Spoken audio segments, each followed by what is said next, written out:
So Qualcomm, BMW, and Arriver announced, I would say, an expansion of the partnership with BMW.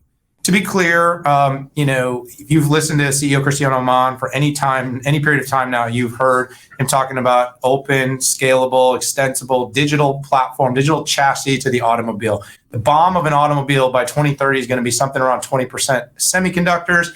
That number will likely continue to grow. And so for a company like Qualcomm, getting the wins of the major OEMs is probably the best indicator of what the future of their business look like. Talking about a company with 12 to 13 plus $billion in pipeline now. Now I say pipeline because the actual revenue is much smaller, but the process of conversion from winning a design to in-market revenue, especially in an economy where companies can't build cars as fast as they want to, is being extended out. But the real key here is that the race for infotainment and telematics and those kinds of systems in vehicles that are chip driven is not the race that the public is super excited about. The race the public is excited about is how are we moving from L2 Plus, which is the Arriver platform, and it's generally where most of your newest high-end vehicles reside, to L3 and 4 fully autonomous driving systems. And this is going to be a partnership between automotive companies, OEMs, and technology companies. Qualcomm, and it's a little confusing, but it's impending Veoneer acquisition, which would give them the assets of Arriver, which would make Arriver part of Qualcomm, but it's not currently at the moment.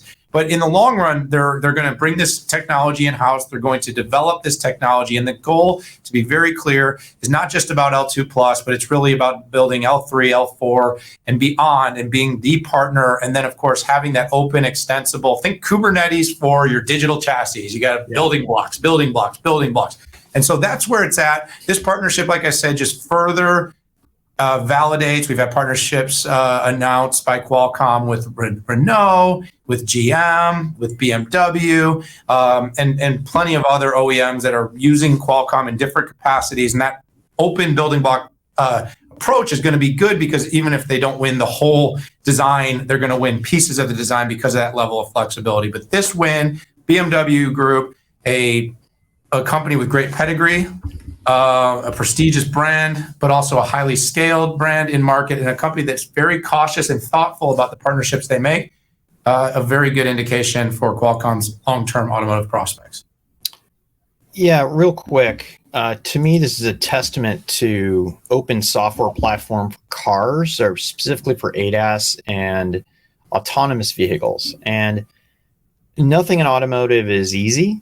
But all I'll say is an open software platform for ADAS and autonomous vehicles is tougher than, let's say, something like infotainment. So I remember that the BMW deal used to be Mobileye and Intel, and it looks like it's shifting over to Qualcomm, which is also a bit provocative. But I still can't get over how quickly Qualcomm went to ADAS unknown to ADAS winning over auto groups like GM and BMW. But it's the openness of the software platform that to me is so unique here.